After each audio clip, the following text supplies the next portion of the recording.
A warm welcome to the weather desk. It's time now to see what's going to happen for the next 24 hours in terms of your weather. Starting off with Africa, we're seeing clear skies in Malawi, Zambia, into Namibia and Botswana. Now, this is for tonight. Otherwise, some partly cloudy conditions are expected over most of KwaZulu-Natal's interior, but most of the rain is only confined to the coastal areas where we're seeing only a 30% chance of rainfall for tonight.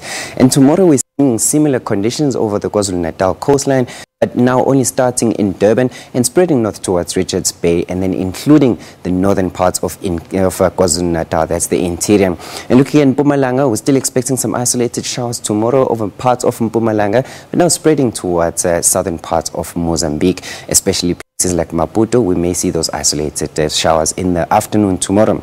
Looking at a warning from the South African Weather Service over the interior for high fault fire danger indexes, you may see strong northwesterly winds in these areas, coupled with hot conditions over the interior of Northern Cape tomorrow. Otherwise, partly cloudy weather is expected for the Eastern Cape and the Western Cape as coastal areas with the clear skies for most of the interior.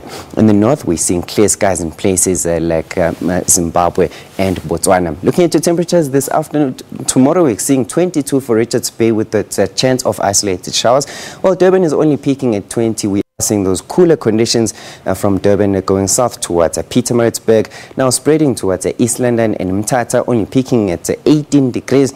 Well, even colder conditions are expected in places along the south coast. We're seeing 16 all along the south coast, with Cape Town peaking at 17, although we may see clear skies tomorrow, especially for the Western Cape's interior. We're seeing very cold conditions at Sutherland, peaking at 15, only starting at -7. And those negative temperatures are also seen in Calvinia as well, and also places surrounding Sutherland. Very cold nights for tonight. Looking at Upington, only peaking at 29, tomorrow starting at 8. We see those clear skies spreading north towards places, especially like Victoria Falls, where we're seeing high of 27, and Maun at 28. It's warm, sunny weather for Botswana. And looking at Zimbabwe, expecting cooler weather, with Bulawayo only peaking at 23 degrees Celsius. Nampula tomorrow sees clear skies once again with a high of 28.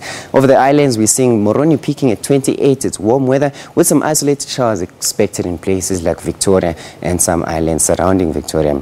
Looking at the northern parts, we're seeing clear skies over the southern parts of the DRC, while the north, in places like Bengui over the Central African Republic, we are seeing some isolated showers, including places in Sudan, where we're seeing Juba peaking at 30. Nairobi only is peaking at 28. We're expecting warm weather in Central Africa, which is contrast from what we normally used to. Into North Africa, where we're seeing some isolated to scattered showers, but most of the rain for tomorrow is focused mainly in the western parts. See, these areas just to the south of Mali, tomorrow we're expecting quite a heavy rain for tomorrow, which may go over the 60% chance expected, while in places like Egypt and Libya, we're expecting extremely hot temperatures, which are coupled with clear skies for tomorrow. As you can see, Cairo peaking at 40. Places like Mecca we're expecting very hot temperatures as well, with 43 all the way through to Khartoum. But the interior of Agadez, we're seeing Agadez with some isolated showers. Now, these showers are only expected in the afternoon. And as you can see, Agadez is cooling down temperatures from its normal 40s to only 37 tomorrow. And remember those heavy rains tomorrow in these places and in West Africa. We'll leave your weather here for now. Remember to stay tuned to SABC News.